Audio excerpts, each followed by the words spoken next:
Day one, what tools should you show up as an industrial tech?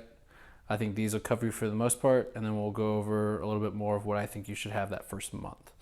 If you guys don't know, my name is Josh. I'm industrial maintenance tech, and I do a bunch of tool reviews and suggestions and interview tips and all sorts of different things. All right, let's talk pliers. I think these three are the most important. Get a little tiny one, like a little 4-inch or 5-inch. They're great for getting into small spaces and get little sensors. And two bigger ones. Mine are 8 to 10 inch. You can go get a Home Depot and get the channel lock, 3-pack, or Lowe's, whoever is selling it, and that'll get you by. I like these because they have little finer adjustments compared to the channel locks, but both will suit you just fine. I had channel locks for a long time. All right, let's talk wire strippers. I got two pair here, but I think the red handle gray ones here from Klein are the best. They go to little control wires and sensor wires to the bigger stuff. So it covers from most of what you need. It's not going to do some of the motor wires and stuff, but this will get you by. And then as you get there, you're going to start noticing other tools you need and whatnot. So that comes with the second part. All right, let's talk cutters. I like big, huge cutters. Dikes, whatever you want to call them. I like the Kinetics. I think they're the best. These things have cut nails, fence, screws, everything, and they're going strong. I try to use them as a pry bar, so the little tip is broken there. I don't know if you can see it, but don't use them as a pry bar. But I've had these things for 5-6 years, and like I said, they cut through everything. A lot of the guys will like the diagonal ones. That's more of a residential pulling staples kind of a feel, I feel like, but these will work too. You just need cutters. These are the Harbor Freight ones.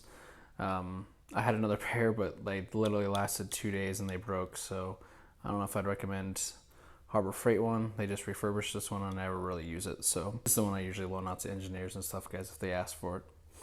But I recommend, like the pliers and the dikes, do not cheap out. Go get some channel locks or bigger, better brands. All right, let's talk crimpers. You can get the crimpers on the wire strip if you want. I like this style more. These are the Doyle ones. They do okay. I mean, they do all right.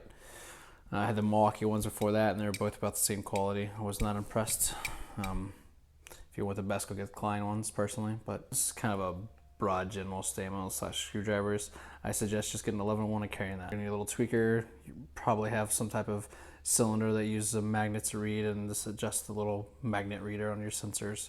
So you're gonna need a little tweaker, and then a big flathead beater, pry bar thing, whatever.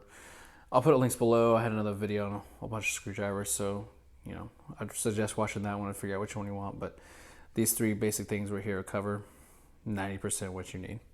All right, let's talk level.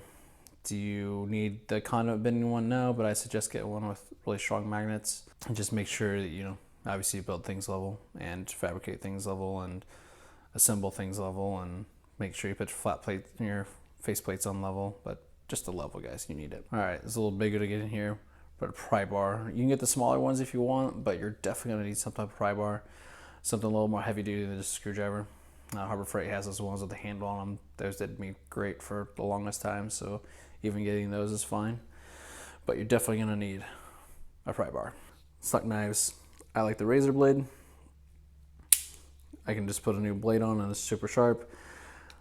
A lot of people like the actual knife, but then you gotta sharpen it and everything else, and I just prefer having a razor. At the time I made this video, I just noticed that Milwaukee came out with a new one. I can't wait till they do it with this. Once they do it with the razor blade one, I'm so buying one.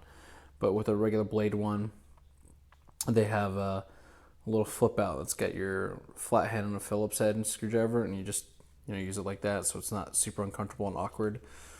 Oh man, if you like regular blades, I'd recommend going that one. If you're like me, like the razor blades, just get this until that version comes out for the razor blade. But just a heads up, that's a tool that's coming out. All right, guys, let's talk Allens. Bonhaus is a good brand. These are some weird ones. They have special angles on them, allow you to get in a little better positions, and they have ball ends on this. I suggest you get one that's like this, flat on this end, ball end in this. I would not recommend flat and flat. It doesn't allow you to get a bunch of angles this way. And please do not buy Harbor Freight. I bought a Harbor Freight one so I can give it to engineers, and I can cut them down if I need really short ones. So these are my sacrificial pieces. I have a bunch of other ones I've already cut down and whatnot, but this is my sacrificial one. I recommend you go get a really good brand. You don't have to get the Weira, $40 set, but Weha sells a really good set for $15. I had those things for 4 or 5 years, and I ended up giving them away. So when I bought these, so just don't cheap out. Get Bondhaus, get Weira, get Weha, or Tekton. That's fine. Just don't cheap out, because you're gonna round out Allens, and people are gonna hate it. And just get good quality of those, please. It's kind of like your Allen. It's kind of like your dikes and your channel locks. Don't cheap out. You're gonna be one of your main tools you use. Get the best. All right, needle nose. I recommend everyone get them. They're convenient, super easy. There's hundreds of uses. Just show up with some needle nose, guys. All right, that's the needle ones. That concludes the 10. Now let's move over and we'll talk about what I think you should have in that first month. Hopefully this was helpful. If you're a guy just getting out of school and you're like, oh, I'm about to start this new job, hopefully this video helps you out. If not, let me know, and I'll try something else I forgot. Let me know in the comments, and I'll try to make adjustments to this video if need be. But anyways, guys, don't forget the most important thing. Smile. It's gonna be wonderful.